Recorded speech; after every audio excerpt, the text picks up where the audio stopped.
और एक बात यह है कि तुमको सबको नहीं देना है, और जेएनयू को ना इसकी जितनी ताकत और जितनी कुवत है ना ये सबको देना चाहता है।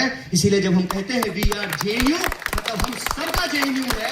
और जब जेएनयू में कोई सवाल होता है, जेएनयू के ऊपर कोई हमला होता है, तो हम अपनी विचारधारा, अपनी पहचान, अपना संगठन, उन तमाम चीजों को छोड़ करके इकट्ठा हो जाते हैं। यही जेएनयू की ताकत है। और आज भी हम इस बात के लिए खड़े हैं कि जेएनयू को बचाना मतलब उस सपने को बचाना कि यह देश हम सबका है। देश का मतलब देश के 140 करोड़ लोग होते हैं, और भारत माता का मतलब भारत में रहने वाले लोग होते हैं। विश्वविद्यालय का मतलब विश्वविद्यालय में रहने वाले लोग होते हैं, चाहे वो स्टूडेंट हो, कर्मचारी हो, टीचर हो, नदी हो, पहाड़ हो, पेड़ हो, क्लासरूम हो, उससे विश्वविद्यालय बनता है। ये हम सबको बचाने की लड़ाई है। इसमें आप पूरी ताकत से लड़िए, हम भी पूरी ताकत से कंधा मिला करके आपके साथ खड़े रहेंगे। और इस बात को याद रखिएगा, मैं खास करके अपने चारों ऑफिस बेरर को कहना चाहता हूं, और आप सबके बिहाफ पे कह देता हूं, फॉर्मर जेएनयू प्रेसिडेंट्स के बिहाफ पे कहता हूं, करंट जेएनयू एसयू को, ये सीट ऑफ स्ट्रगल है और आप 4 लोग नहीं हैं।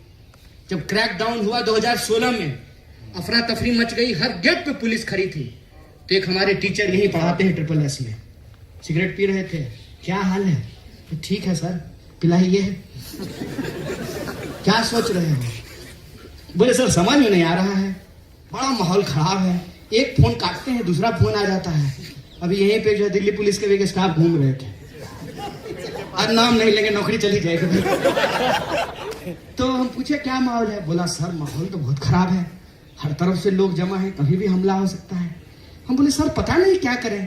बोले सुनो, यही शब्द था उनका और यही मैं आपके सामने दोहरा रहा हूं। सुनो, यह मत सोचना कि तुमको 1000 लोगों ने वोट दिया है, यह मत सोचना कि तुम्हारे संगठन में 10-15 लोग हैं, यह मत सोचना। यह सोचना कि तुम जेएनयू एसयू के प्रेसिडेंट हो।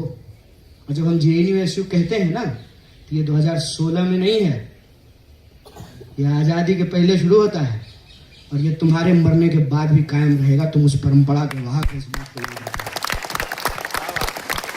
याद रखना कि तुम सिर्फ 1000 स्टूडेंट के प्रेसिडेंट नहीं हो, तुम 8000 स्टूडेंट के प्रेसिडेंट हो, चाहे वो एबीवीपी से भी जुड़ा हुआ क्यों नहीं है, चाहे वो तुमको वोट दिया या नहीं दिया, तुम पूरी यूनिवर्सिटी के प्रेसिडेंट हो।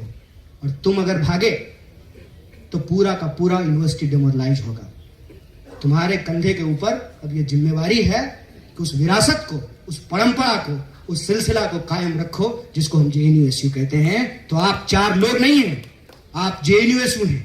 और इस वाइस चांसलर को यह कहना चाहते हैं कि आप यहां से पढ़ी हैं। अफसोस की बात है, अगर जगदेश कुमार था तो कहते हैं ना कि गालिब दिल को बहलाने के ख्याल अच्छा था, कहते थे बाहर का आदमी है। आप तो यहां से पढ़ी है मैडम, आपको मालूम नहीं है कि जेएनयू क्या है? ये आपको क्या लगता है एक संगठन के लोग हैं? और ये बात क्या सिर्फ SSS की सीढ़ियों तक रहने वाली है? आज यहां से हम आपको ऐलान करते हैं कि अगर आप जेएनयू एसयू को बहाल नहीं करेंगे, पूरे के पूरे जेएनयू एसयू की विरासत के बिहाफ पे ये बात कहते हैं। जो यूनिवर्सिटी आज यहां पढ़ रहे बच्चों के साथ बनता है और जो लोग पढ़ के जा चुके हैं उनके बिहाफ पे कहते हैं, आपको मुंह की खानी पड़ेगी, आपको जेएनयू एसयू को बहाल करना पड़ेगा।